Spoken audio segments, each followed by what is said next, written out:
the last, 20 years or so, the Navy has been operating in a very permissive environment, specifically with naval aviation. I mean, we've dominated the sky and we've focused a lot on supporting troops on the ground overseas. However, as times change and kind of the next threats that we're looking at, that's absolutely not going to be the case.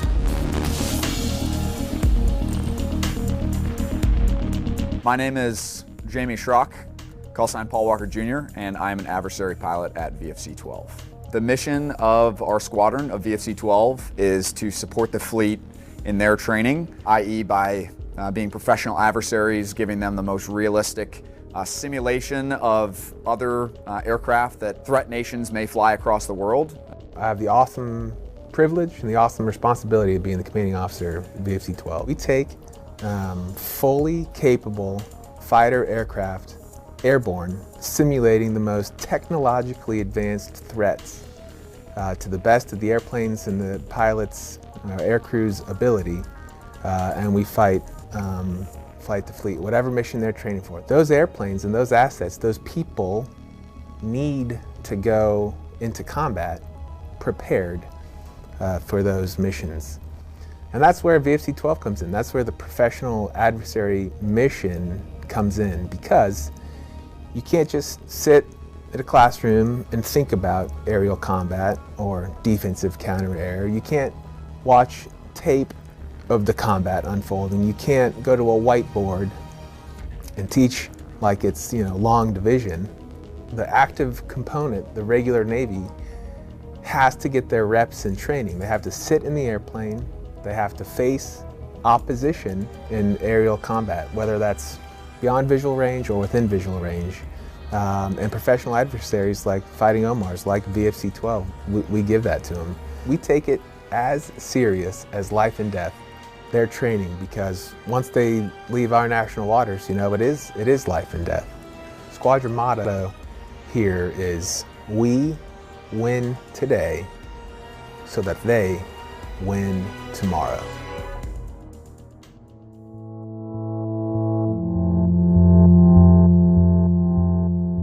For this generation of, strike fighter aviation, for this generation, we can really trace our roots back to the consequence of the Vietnam War. And what happened in the Vietnam War is that the kill ratio, the amount of fighters that U.S. forces shot down, was unsatisfactory as compared to the amount of U.S.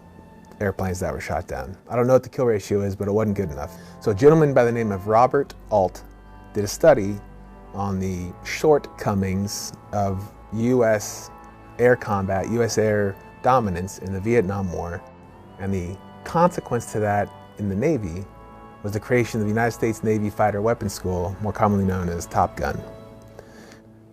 The U.S. Navy VFA community sends their best pilots and WIZZOs to get a graduate level training in strike fighter tactics.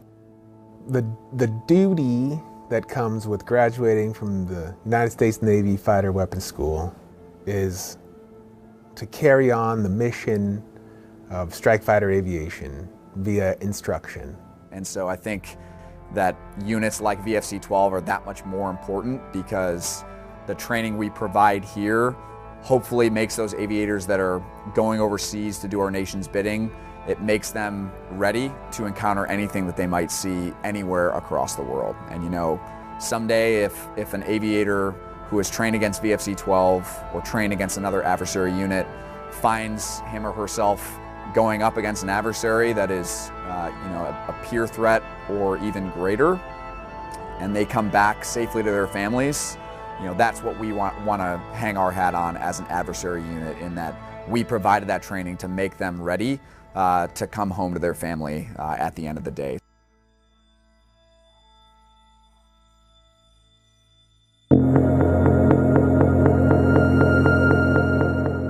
Yeah, we like to think the merge is typically where the intercept is going to stop.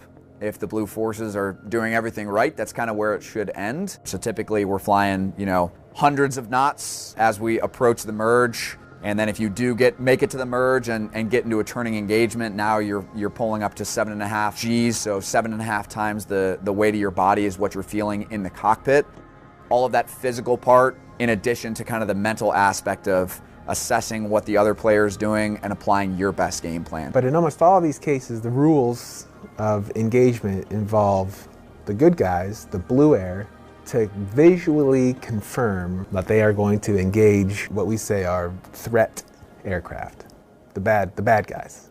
They're operating a lot of different systems. They're talking on sometimes up to 4 different radios while actually flying the plane, either in a visual formation or not in a visual formation, using all of the systems that they have available to them to make it to that merge unscathed. What the adversary squadrons do is we will paint our airplanes in a different way. We're just going to look on, Google and pick out how other countries, we say threat nations of interest, paint their airplanes. When the blue forces are flying and they go to a merge and they see an aircraft that doesn't look exactly the same, a lot of things are going to go through their mind at that point that wouldn't necessarily happen if they're doing the same intercept against the same aircraft over and over again. We like to think that that's going to provide that next level of realism for the blue forces as they're executing their mission. That's why they know what threat aircraft look like from all of the aspects, nose on, planform. History has proven that you might have to be able to identify a thin flash. He's flying at 300 knots, that the Super Hornet from VFA whatever is flying at 300 knots. That puts the closure at 600 knots. That's not a ton of time to neck down all those details. It's definitely an exhausting experience at the end, but it's probably the most fun thing that you could do in an airplane, in my opinion. It's kind of a sign of a good training exercise is when you pull the gear off and you're covered in sweat. You probably got something pretty significant out of that mission.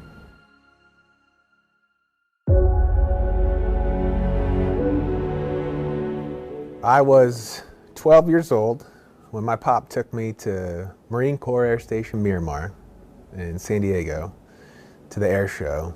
When I saw the Blue Angels, fell in love with airplanes and flying. I started flying when I was about 16 years old, just flying a little Cessna, kind of in my hometown airport. For as long as I can remember, all I wanted to do was fly. That was kind of a life goal of mine from a very young age. That is a common theme for people in the business. They loved flying or had family in flying. My grandfather on my mother's side was in the Navy in World War II.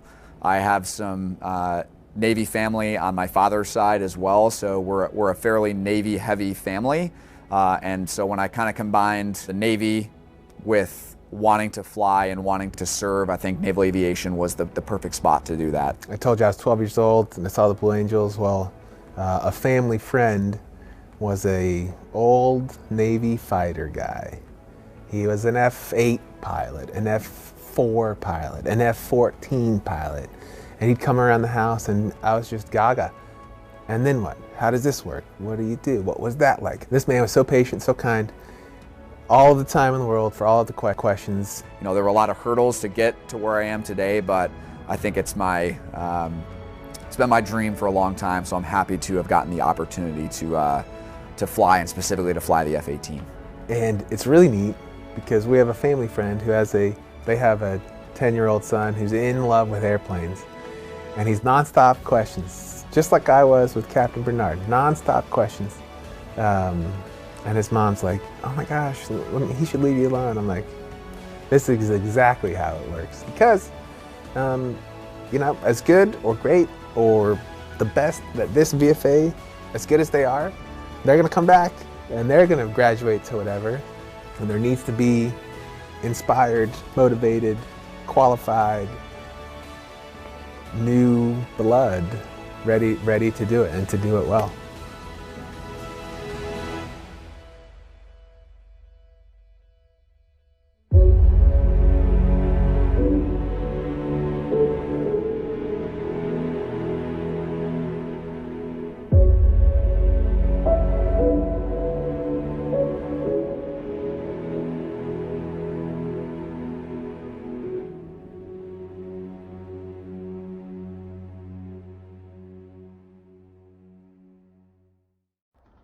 Cujo 5-1, this This is Stalker. Stand by for information.